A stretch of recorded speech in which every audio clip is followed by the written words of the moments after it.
You know what I'm saying? Words are very, very fucking powerful, yo. Like, I think some people lose sight of what dynamic words really hold and what they really represent. As far as language, culture, whatever it is that you choose to look at it at. You know what I'm saying? Words are fucking powerful. Like, but it's to understand words, to understand like the power of them and the capacity of them, you have to understand like the origins and the basic components of words. Yeah, in essence, words are used to express and to basically spell out what comes out of our mouth.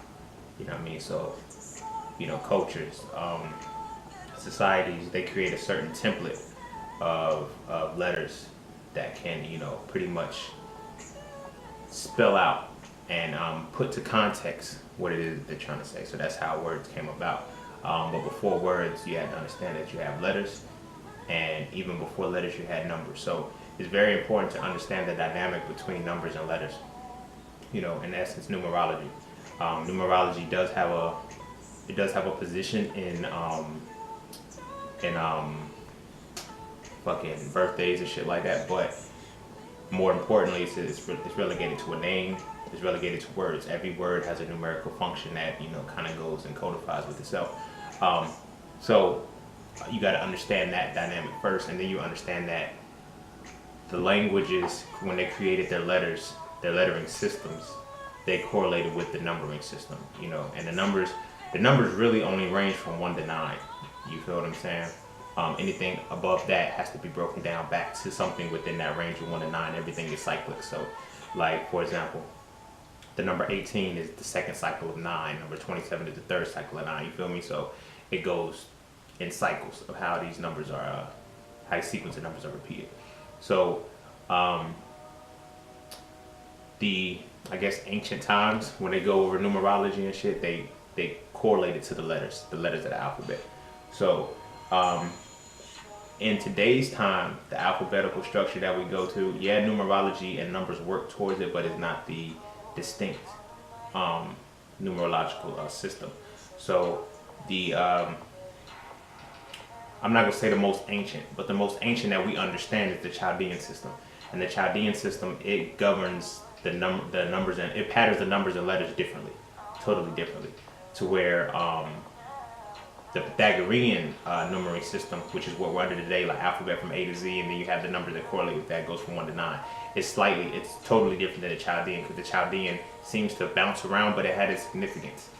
You would have to do, the research under the Chaldean system to understand where those numbers went. So all of this is going to segue and go into what I'm talking about, but the numbers are just as significant, because the numbers then codify the letters. You know what I'm saying? Each letter goes with a specific number. So if you go with the Chaldean, the letter 9, the letter associated with the number 9 might not be the same number associated with the number 9 in Pythagorean. So that's where a distinction occurs between numerologies. You feel what I'm saying? They have similar principles, but it shows you that something's off. But I'm not going to go too deep into that. So the letters are representative of the functional sounds that we're able to create out of our mouths. A, B, C, D, E, F, G, all of that. Those are letters that we're able to express within our culture, within our society. If you go to different languages, it might be A, B, or you go even back, say like to the Medunetter, where they had letters. There was A, E. You had different sounds, different functions out of the alphabetical systems that you were given, and all of these functions were given numbers. You feel what I'm saying? So we understand now that you got the numbers are then representative of letters. So now letters, before a word is formed, you have to have the letters, which is the string combination of these phonetic sounds that come together to create this word. So, but all in all, the root of it all is still energy. Keep that in mind. It's still energy.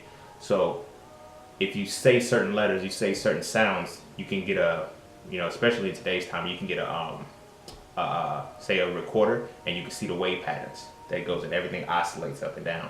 You have amplification, you have magnitude, you have different sound functions. That's from the physical aspect. From the physics aspect.